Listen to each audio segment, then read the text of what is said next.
Good day and welcome to the Case Consulting and Training Platform. We are today on day 12 of our reflection on marriage, relationship, and family. Yesterday, by the grace of God, we had a good talk about enemy within. We discovered that our greatest enemy is ourselves. Our character attracts the devil. For just like the Bible said, that the devil moves around looking for someone to devour. So the devil was just moving. Now, the destination of the devil depends on our character. When you have a filthy character, the devil sees it and it's an invitation for the devil to take over. So we are our own enemies. Today, this day 12, we shall talk about sex in marriage. Yes, we'll talk something about that. And in the relationship to character that we just came from, or that we had in day 11. Now, what does the Bible say about sex? Hebrews 13 verse 4 says, "Let marriage be held in honor among all, and let the marriage bed be undefiled.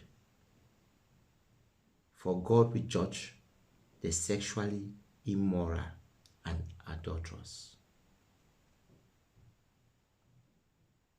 Sexually immoral and adulterous, God will judge them. Which means it is outlawed by God to be sexually immoral. The sexual immorality that he's talking about is when you're married and you go around sleeping with a man or a woman. He says it's a wrong thing. It's a wrong thing. Sex, there's spirituality involved in sex. A lot of negative things and negative energy that we bring when we go out there and do something with another man or another woman. It will take us back to reflect on ourselves, and we know that when you got married to this woman or you got married to this man, you become one flesh, one body. So spiritually, you've become one. And if you go out there to defy that same body, it means you brought into your marriage the enemy. Who is that enemy now? It goes back to day 11. You are the enemy. Because you are bringing something into your marriage which is wrong. Many filthy things. The devil will seize that opportunity to attack your spouse, attack your family. And at the end, it will destroy your whole family. It will affect your children. You know, in Africa, sometimes, in those days when our parents used to look for women for their sons, or vice versa, the most important thing for them is family. They will need to look at the background of the woman, which family that woman is coming from. They will look at the mother. How is that mother? Who is that mother? One of the things that they look at to see if the mother was morally upright, if the mother was sexually upright, if she had no sexual immorality about her or around her. They also look at the man. How promiscuous is that man or that woman? Their family, do they have a history of those things? Our forefathers used to look at these things. In this our generation, we don't care. We term them that they are, man, it's old-fashioned. But no, they had wisdom. Because they knew that those things, remember the Bible said, the sins of the parents will follow us to the fourth generation. So they tend to look at our lineage and see. Even you can think of, for instance, suicide. If they discover that somebody in that family committed suicide, they will refuse, they will not get married there. If they discover that the woman of the lady they want to get married to had other relationships, extracurricular activities outside, they will not allow you to get married there. If they discover that the father is also like that, they will not allow you to get married there. We do not understand why. But it is because there are issues. And it moves from one family to another. Yesterday we talked about Delilah, about being a prostitute. And prostitution, she was doing that because she wanted money. And when that money came, somebody came with money. She had somebody and she knew that this man loved him. Samuel loved him. But the whole reason to become a prostitute is because of money. And when money came in another form, she took it. She took it. So it's for us to understand that those things will pass on. So for you, a man thinking that you need to have a side chick, as they call it now, or a side hen or whatsoever as they call it, you think it's for your own good. No, it's not for yourself. The man will say, but I'm the one doing it. My wife is out of it. No, but you bring it back at home. You contaminate your family, which is something that we should avoid thoroughly. Now, let's look at 1 Corinthians 7 from 1 to 7, which is actually instructions that God gave in marriage. Now, it says, 7 said, now regarding the question you asked in your letter, yes, it is good to abstain from sexual relationships, because there is so much sexual immorality. Each man should have his own wife, and each woman should have her own husband. Remember, because there is sexual immorality, Paul was proposing to the people of Corinthians that each man should have his own wife and each woman her own husband. 3 says the husband should fulfill his sexual needs and the wife should fulfill her husband's needs. Now, because of sexual immorality, St. Paul was advising the people of Corinthians that every man should have a woman. Because when you have a woman and the woman has a husband, it is easier for you to avoid sexual immorality. Now, 4 says, the wife gives authority over her body to her husband. And the husband gives authority over his body to the wife.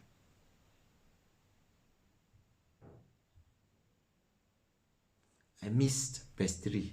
Verse 3 says, go back to verse 4.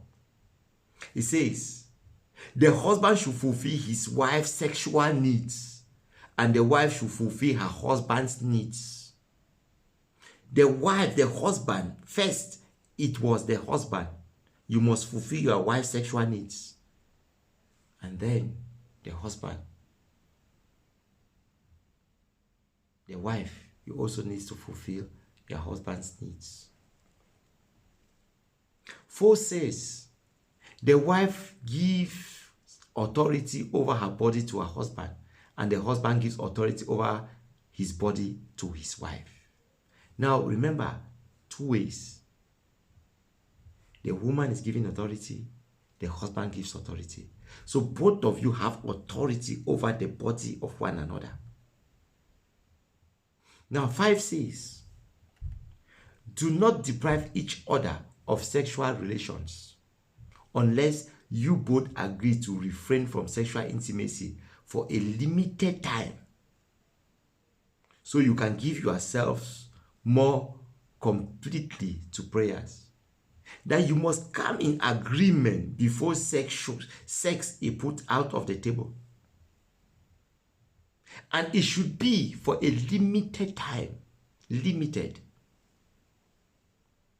And that time is only, the exception to that time is when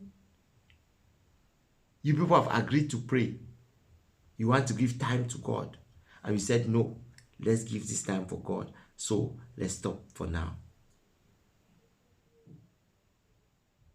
Because the man has authority over the wife's body, and the wife has authority over the man's body, there should be agreement. Because the Bible says that 2 must agree.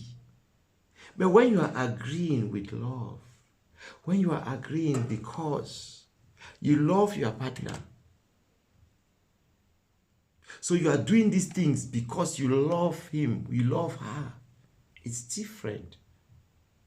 The person will see the love behind every single thing you do. Remember, we see it. Even there's anger, there's always the love behind the anger. Where there is no love, we always see it. It is plain, you cannot hide it. He went further to say in verse 5 that afterwards you should come together again so that Satan won't be able to tempt you because of lack of self-control. Why is telling us that we should give ourselves limited time? Why? Because Satan will not be able to tempt us because of lack of self-control.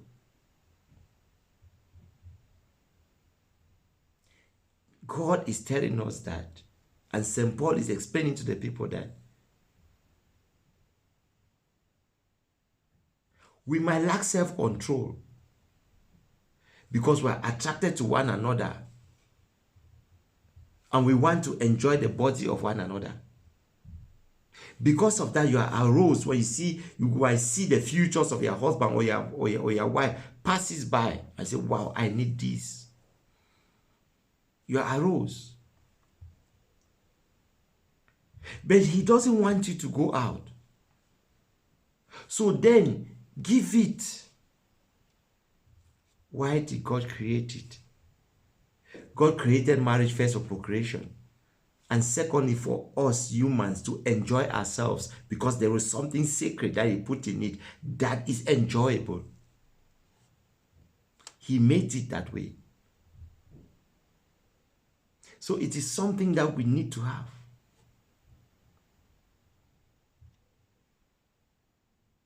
That is why in verse 6 he said, I say this as a concession and not a command. St. Paul was not commanding the Christians to do those things, but he was saying this as a concession that this one will stop the sexual immorality that is happening.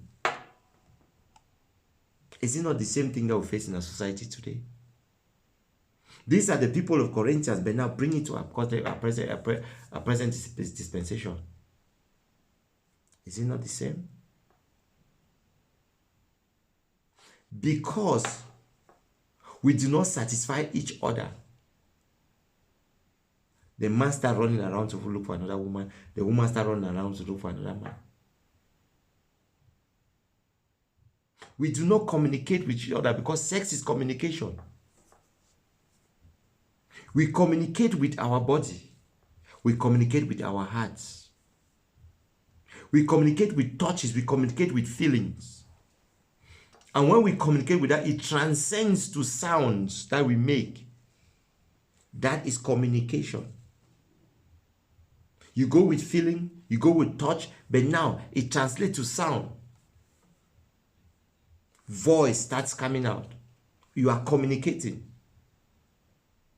And the ringtone that you make determines how far you've gone into this. It tells your partner that this is okay. I'm enjoying this or I'm not enjoying this. Or it's just, you see, that one matters. So that is why the whole thing about it is communication. It's communication. But it comes down now to a character that we were talking about yesterday. What is your personality? What type of character do you possess? Are you the person that lacks self-control? Or is this something in that marriage that you are running away from that makes you to do the other things? Now, let's look at this word in Proverbs 5:15 verse 20. It says, drink water from your own well. Share your love only with your wife. Drink water from your own well. I mean, I hope you know the well. And you know where that water. You have to drink that water from your well. That well is your woman. That well is you, the man. The man would, the woman would. You drink that water. Why spill the water of your springs in streets? Have sex with just one man. Why do you go out there and want to divide everything? Have it with one person. You should reserve it for yourselves because you are married, you become one. That is that intimacy. Reserve it for yourself. Never share it to strangers. That is one thing that you don't share. It is the only thing in marriage that you can keep for yourself. Every other thing you share love. You share gifts. Even how sometimes you share. Every other thing you share. But one thing that you don't share is that.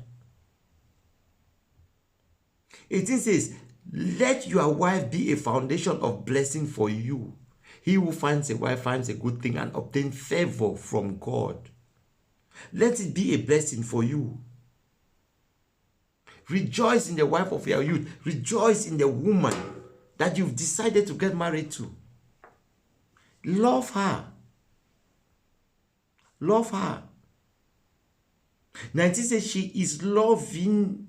She is a loving deer, a graceful doe. Let her breast satisfy you always. May you always be captivated by her love. Let her breast satisfy you always.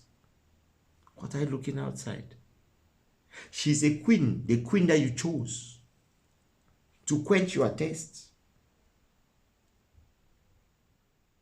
That you've decided to drink from her water. Only her water. Only from her well. Only her well. You want to drink from her well, and she wants to drink from your own well.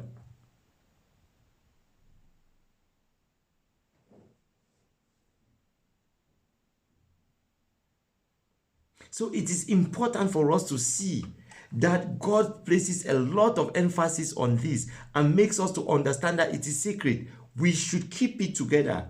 That is why he said, when a woman commits adultery, that woman, that is one reason he said divorce. That is the one reason he said he allow people to separate, automatic. That is what God allows it to go. Divorce. But now, my brothers and sisters, what is happening with us? We look at the outward appearance. Or because we are so centered and self-centered and egoistic, we want to get something, we want to grab everything. You are not contented with what you have. You only want to grab that of your brother, that of your sister. You are not contented with what you have, what is shining in front of you. Now, I want us to see a man and look at the blessing that God can give a man. I want us to go back to Genesis 39, verse 6 to 23. Let's talk a little bit about Joseph and Potiphar. 6 says, so Potiphar gave Joseph complete administrative responsibility over everything he owned. Prime Minister. He gave Joseph everything. He was a king. Every single thing. Administrative responsibility. Joseph had it. With Joseph there, I continue. He did not worry about anything except what kind of food to eat. Joseph was a very handsome man and well-built young man. Confidence that Potiphar gave Joseph. Confidence. But Joseph was a handsome man and wealthy man. But Potiphar gave confidence. 7. And Potiphar's wife soon began to look at him lustfully. In quotes, come and sleep with me, she demanded. 8. But Joseph refused. Look, he told her, my master trusts me with everything in his entire house. 9 says, no, 1 year has more authority than I do. He has held back nothing from me except you, because you are his wife. How could I do such a wicked thing? It would be a great sin against God. He was a handsome man. The king's wife wanted him. But he's a man of honor. He's a man of self-control. He said, no. How can I betray my master? He has given me everything. The one thing that he did not give me is you. You. He gave everything. The only thing is you. Why should I go against it and sin? Now, in marriage, your husband gives you everything. Your spouse gives you everything. But the one thing he don't want you to do is to your body, to give your body outside. But now it's different. Everybody wants to give their body outside. What is wrong? It means there's a fundamental thing that is wrong. What is wrong? Let's go further. 10 says, she kept putting pressure on Joseph day after day, but he refused to sleep with her, and he kept out of her way as much as possible. Now, what did Joseph do? He refused. He not only refused, he decided to avoid her. Avoid contact. What you do that you know that this woman is seducing you. You know that this woman wants you.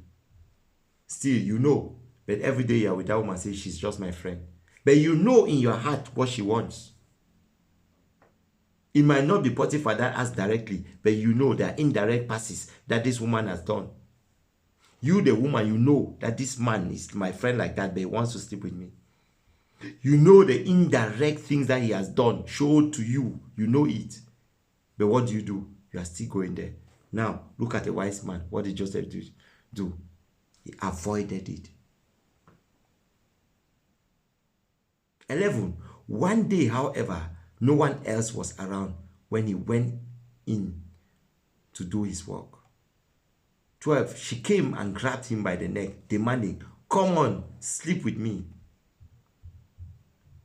When she saw that she was holding his cloak and he had fled, she called out to her servant. Soon all the men came running. Look, she said, my husband has brought his Hebrew slave here to make fool of us. He came into my room to rape me, but I screamed. Have you seen how devil entered. How devil entered her. Have you seen that? Devil is looking for an opportunity. So when the woman decided that this Joseph is handsome, I need him. Despite Joseph's refusal, the devil plotted another scheme. Said, okay, now you need him, force him. If not, blackmail him. Now, by looking at Joseph lustfully, it gave a way for the devil to come into their matrimonial home. That is why the Bible is telling us not to be so lustful when it comes to women or when it comes to a man. Because through that, it might be a medium for that devil to come. So the devil came in, and the devil could not go until he finished the mission. So since the devil could not destroy the will of Joseph because Joseph was stronger, he had a greater will. What did the devil do? The devil decided to make sure that David is destroyed, that Joseph is destroyed. But let's move further. Look at 15. When he heard me scream, he ran outside and got away, but he left the clock behind with me. She kept the clock with her until her husband came home. Then she told him her story. That Hebrew slave you have brought into our house tried to come in and fool around with me, she said. But when I screamed, he ran outside, leaving his clock with me. Now, she has finished the plot. The devil has finished the plot. But remember, Joseph was just. He did the right thing. He did not betray his master. Though his master believed the wife, what did he do? Potiphar was furious. 19. When he heard his wife's story about how Joseph had treated her, so he took Joseph and threw him into prison where the king's prisoners were held, and there he remained. Because he was furious and he had proof in his hand, manipulated by the wife. What did he do? He put Joseph in the prison. But remember, Joseph stood for the truth. 21. But the Lord was with Joseph in the prison and showed him his faithful love, and the Lord made Joseph a favorite in the prison warden. 22. Before long, the warden put Joseph in charge of all the other prisoners and over everything that happened in the prison. Then the warden had no more worries because Joseph took care of everything. The Lord was with him and caused everything he did to succeed. Because Joseph stood his ground, even in prison, God favored him. God favored him in prison. The responsibility Potiphar gave him at first, that responsibility did not go. God did not take that responsibility away from him. In prison, God still gave him that same responsibility. And later he became the prime minister. But because of his will, many of us have lost a lot of things. We have lost because we go out there, we do not have that willpower, and the devil comes into our house. Many women have lost good husbands. Many men have lost good wives. Many have brought misery into their families only because of this lack of will. There is sacredness in our body, and that is the only thing God said we should not give out when you are married. We should be careful.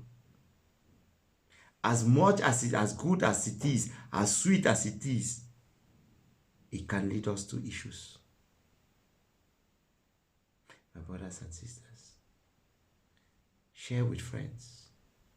Bless a brother, bless a sister. Thank you for your patience as you go out through with me with this journey. This is day 12. May God bless you all.